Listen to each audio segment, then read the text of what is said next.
Pernahkah Anda merasa bahwa meskipun hidup dikelilingi banyak orang, Anda tetap merasa tidak benar aman?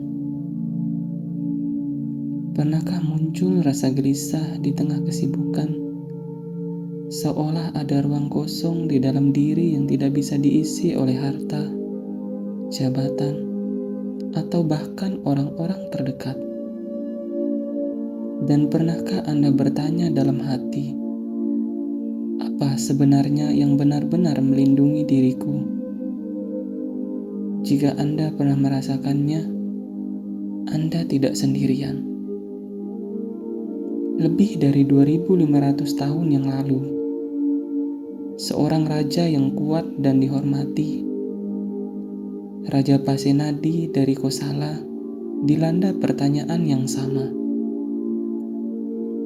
Pertanyaan yang akhirnya membawanya berjumpa dengan Sang Buddha di sebuah tempat yang sunyi di kota Sawati. Dari pertemuan itu, lahirlah sebuah ajaran yang begitu jernih, begitu dalam, yang dapat mengubah cara kita melihat hidup dan makna perlindungan. Inilah kisahnya, dan inilah pesan Sang Buddha tentang perlindungan sejati. Dikisahkan pada satu sore yang hening, Raja Pasenadi duduk seorang diri. Tidak ada keramaian istana, tidak ada suara prajurit, hanya keheningan yang menembus batin. Dalam keheningan itu, sebuah pertanyaan muncul di benaknya. Siapa yang benar-benar melindungi dirinya? Dan siapa yang membiarkan dirinya tanpa perlindungan? Pertanyaan itu menggelitik hatinya, seakan ada sesuatu yang ingin diungkap oleh hidup.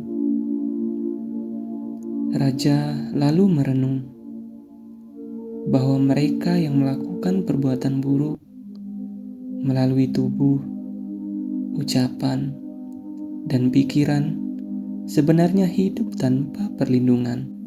Meski mereka dikelilingi oleh pasukan gajah, pasukan berkuda, kereta perang, mereka tetap tidak akan aman. Mengapa?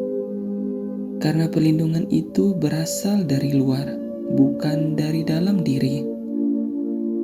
Sebaliknya, mereka yang melakukan kebajikan, yang menjaga tubuh, ucapan, dan pikiran, meski tidak memiliki pasukan atau kekuatan duniawi, mereka akan tetap aman, karena perlindungannya berasal dari dalam. Dengan hati yang terbuka, Raja Pasenadi menghadap Sang Buddha. Ketika Raja menyampaikan perenungannya, Sang Buddha mengangguk lembut dan berkata, "Demikianlah Baginda, memang demikian." Beliau kemudian mengulangi seluruh pemikiran Raja, tanda bahwa Raja telah memahami dengan benar. Dan untuk menegaskan pemahaman itu, Sang Buddha melantunkan syair, "Adalah baik pengendalian melalui jasmani. Pengendalian melalui ucapan juga baik. Adalah baik pengendalian melalui pikiran. Pengendalian di mana-mana adalah baik. Dengan bersungguh-sungguh, terkendali di mana-mana, seseorang dikatakan terlindungi." Apa makna dari ajaran ini? Mari kita renungkan dengan perlahan. 1. Pengendalian melalui jasmani. Tindakan fisik kita adalah cermin batin kita. Perbuatan buruk menciptakan ketakutan, perbuatan baik menciptakan keamanan. Kedua, pengendalian melalui ucapan. Ucapan bisa menjadi obat atau menjadi racun. Saat kita berbicara tanpa kesadaran, kita sebetulnya sedang menciptakan musuh. Saat kita berbicara dengan kebaikan, kita sesungguhnya sedang menyuburkan kedamaian. 3. Pengendalian melalui pikiran. Pikiran adalah akar segalanya. Ketika pikiran kacau, hidup ikut menjadi kacau. Ketika pikiran jernih, hidup pun menjadi ringan. 4. Pengendalian di mana-mana. Bukan hanya di wihara, bukan hanya saat bermeditasi, tetapi dimanapun kita berada, baik itu di rumah, tempat bekerja, di keramaian, ataupun sedang sendiri. Pengendalian berarti kebijaksanaan dalam setiap langkah. Kita hidup di zaman di mana rasa aman sering dikaitkan dengan beberapa hal. Kekayaan, jabatan, popularitas, relasi sosial, prestasi, bahkan perlindungan secara fisik. Namun semua itu sifatnya rapuh.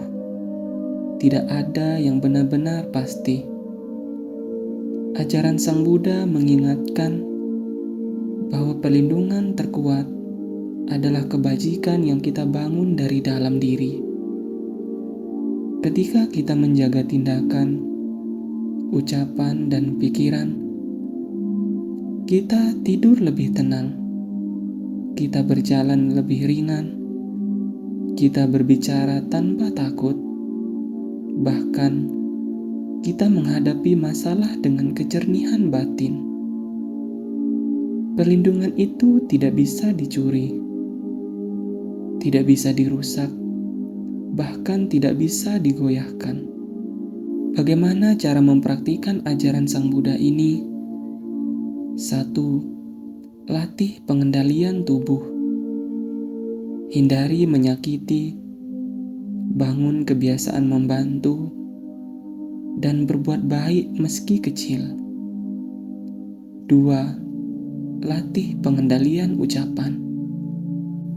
Ucapkan kebenaran, ucapkan kebaikan, ucapkan kedamaian, atau diamlah bila kata-kata dapat menyakiti orang lain. 3. Latih pengendalian pikiran. Sadari pikiran, jangan terjebak arus emosi. Latih metta dan mindfulness. Biarkan pikiran dipenuhi cinta kasih. Saat tubuh, ucapan, dan pikiran selaras, hidup kita menjadi seperti pohon besar yang berdiri tegak meski angin kencang menerpa. Sebelum kita mengakhiri pembahasan ini, mari kita kembali pada syair Sang Buddha. Dengan bersungguh-sungguh, terkendali di mana-mana, seseorang dikatakan akan terlindungi. Semoga kita semua menemukan perlindungan yang tidak rapuh, yang tidak berubah oleh keadaan dunia, yang tumbuh dari kebajikan dan kedamaian dalam diri. Semoga semua makhluk berbahagia. Semoga semua makhluk terbebas dari penderitaan. Semoga cahaya kebijaksanaan senantiasa membimbing langkah kita. Terima kasih telah mendengarkan. Sampai jumpa dalam perjalanan batin berikutnya.